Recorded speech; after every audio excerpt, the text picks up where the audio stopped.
Daldaltoota biyya Yuunaayitid Arab Imireet keessatti ilmaan namaa gurgurachuun itti taphachaa jiran muraasa jiraa qabannee dhiyaannee jirra. Kan suuraa irratti argitan kun isiin tokko Fadiilaa jedhamti. Fadiilaan dhalattuu godina Jimmaati. Isiin tokko ammoo Aayishaa jedhamti. Aayishaan dhalattuu godina Harargeeti. Harargee lixaa ta'ee bahaa ta'ee ammaaf addan baafanne. Jarreen kun lamman warra akkaan dararaa garri hin jirre ilmaan namaa irratti gaggeessaa jiru jedhu.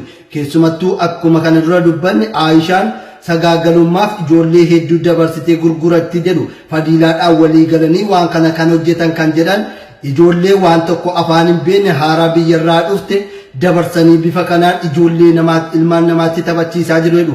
Kanaaf immoo ijoolleen hedduun ragaa bahuuf jiru. Kanaafuu qaamni biyya alaas ta'e biyya keessa jiru hunduu jara kanarratti tarkaanfii barbaachisu dafamee akka fudhatamu jenna. Jara kanaan hangafee daldaltoonni ijoolleetti akkas taphachaa jiran hundi jaraa akka seera.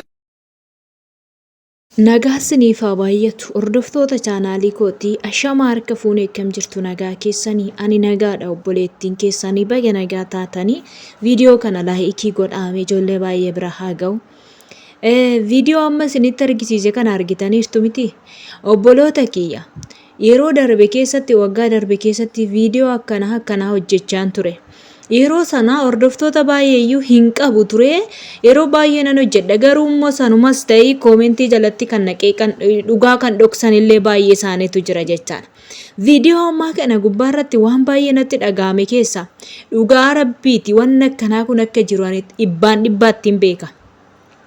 Ijoollee baay'ee wantoonni akkanaa kun gaafa irra ga'ee fidanii gaafa natti himan ani dhugaa akkan jedhuuf waan an jedhu wallaala jechaadha yeroo sana keessatti.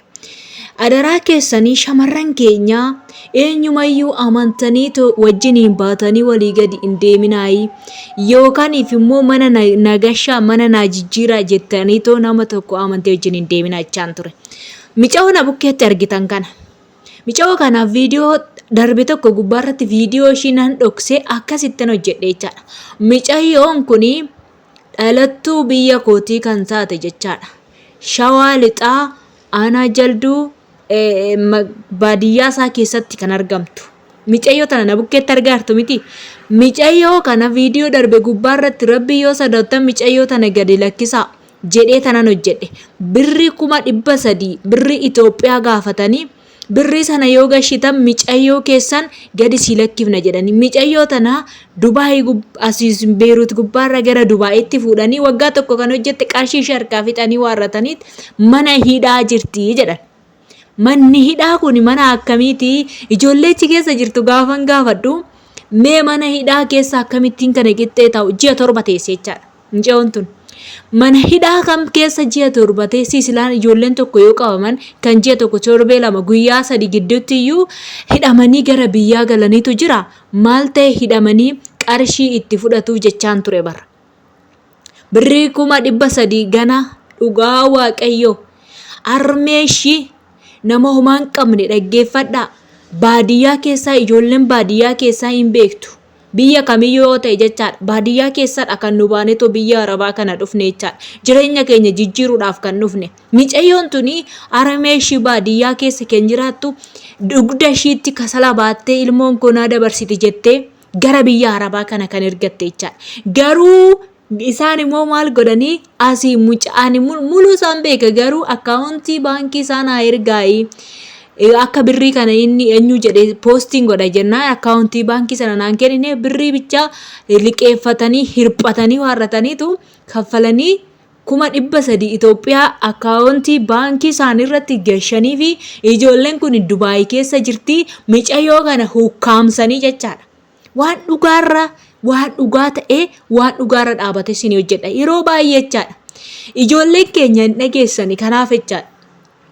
Mica'oo tana gaaf kaanitti birrii sana kaffallaan baasee jechaadha. Nama keessaa harka qabullee hunda isaa dubbadheen ture gaafa duraa jechaadha. Alaraa rabbii itti amantee gadi lakkisiin jedhe. Dubartii 2 dubartii amantaa Islaamaa kan taate mucaan tokko immoo amantaa isaa kiristaana kan ta'e waan akkasii jedhee tanan dubbadhe yoo yaadattan ta'e viidiyoo darbe sana gubbaarratti jechaadha. Kanaaf akkasitti micayyoo sanaa birrii harmee ishii hirphattee ilmoo koo hin dhabin jettee waarrattee ji'a 7 hidhamte waan ta'eef mee sinuunaa barreessaa koomentii jalatti. Mee dhuguma waaqayyo amma dhuguma rabbiin itti amantanii Dubaayii keessatti otoo shoorxanuu sin qabe ji'a 7 ji'a 8 hidhamtu. Badiin keessa maali ji'a 7 ji'a 8 hidhamtu lubbuu namaa baastammoo. Mee hin jiraa waan akkanaa waan dhugaa ishii dubbanna.